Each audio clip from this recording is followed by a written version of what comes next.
আজ দিনটা ছিল শনিবার, তো সকাল থেকে বৃষ্টি হচ্ছে, তাই মেয়েরা স্কুলে না যাওয়ার কারণে ঘরে থেকেই বায়না করলো যে আজকে বেগুনি ভাজা খাবে ভাতের সঙ্গে। তো কপালটা খুব খারাপ ছিল, বেগুনে ছিল পোকা। এখন বাজারে যেই পরিমাণ বেগুনের দাম হয়েছে, একটা বেগুনই তোমার 15 থেকে 20 টাকা দাম হয়ে যাচ্ছে। আর বেগুন কিন্তু ওপর থেকে বোঝা যায় না, যখন কাটা হয় তখনই বোঝা যায় যে ভিতরে কত পরিমাণ পোকা থাকে। আমিও তাই ভাবলাম ফেলে না দিয়ে ওটাকে যেইটুকু বার করা যায় সেইটুকুই বাদ দিয়ে বার করলাম। তো সাইজটা খুব ছোট ছোট হয়ে গেল, কিছু করার নেই বন্ধুরা। আর আমি যেখানে রান্না করি সেখানে কতটাই জল পড়ছে দেখতেই পাচ্ছ তোমরা। আর এই বর্ষাকালে আমার খুব রান্না করতে অসুবিধা হয়, যেহেতু এই দিয়াল বেয়ে জল গড়ায়। তো যাক গে, আমি আমার বেসনটাকে গুলে নিলাম। গুলে নেওয়ার পরে আমি কড়াইয়ে তেল দিয়ে, আমার এই ছোট ছোট বেগুনি দেখে কেউ যেন আবার হাসাহাসি করো না তোমরা।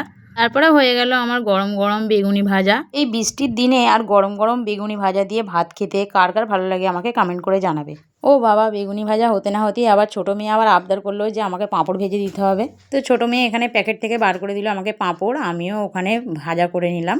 ছোটো মেয়ে আর বড় মেয়ে আবদার করেছে, আমি কি আর না করতে পারি, তাই আমিও করে দিলাম পাঁপড় ভাজা। যেহেতু ওরা সারাদিন স্কুলে থাকার কারণে আর দুপুরে তো খাওয়া দাওয়া আমাদের হয় না, সেই কারণে আজকে ওরা আবদার করলো বাড়িতে আসে, তাই আমিও সব আবদারগুলো পূরণ করলাম। আজকে আমি রান্না করেছিলাম উচ্ছে ভাজা, মাছের ডিম, আর ছিল তোমার পেঁয়াজ কাঁচা লঙ্কা, আর মুরগির কলিজাটা আমি ভাজা ভাজা করেছিলাম।